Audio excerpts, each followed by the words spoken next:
Justement, très rapidement, deux dernières questions, je les pose séparément pour la bonne lisibilité de nos travaux. Vous avez été aux responsabilités lorsqu'a été décidée la construction d'un nouvel EPR et ensuite vous étiez président de la République pendant une période clé. Et je voudrais juste rappeler ces chiffres pour qu'on les ait en tête.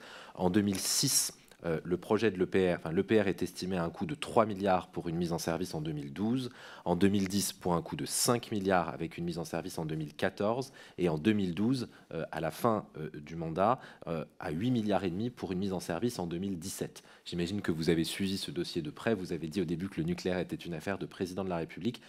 Quelles explications avez-vous et comment est-ce que vous traduisez industriellement, politiquement, cette question de l'EPR? Je peux répondre là directement parce que c'est vraiment un sujet difficile. Bon, inutile de vous dire, monsieur le rapporteur, que je n'ai pas d'explication technique.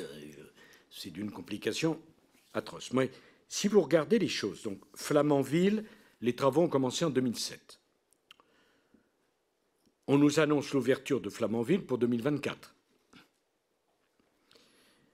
Ça fera 17 ans.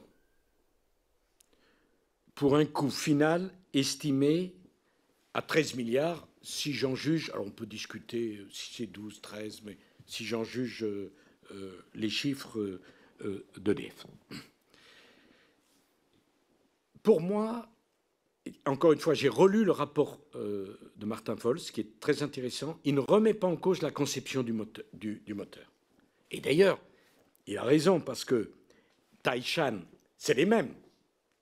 Donc, allez-vous m'expliquer si le moteur est trop compliqué, si ça ne marche pas, pourquoi ça marche à Taishan et ça ne marcherait pas à Flamanville? Enfin, ça n'a aucun sens, puisque eux, les Chinois, l'ont parfaitement géré. Bon.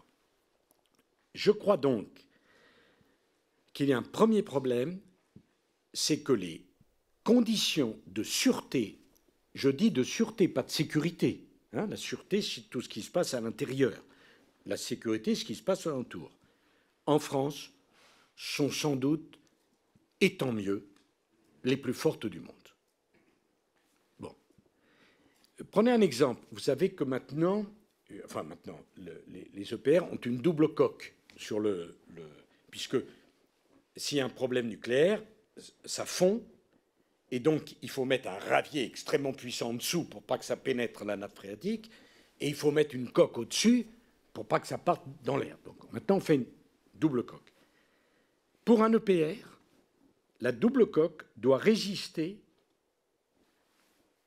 au choc d'un avion qui se poserait sur le chapeau de la centrale. Bon. Je ne pense pas qu'en Chine, je ne dis pas qu'en Chine ils sont dangereux, ce n'est pas du tout ce que je dis, mais les choses sont les mêmes.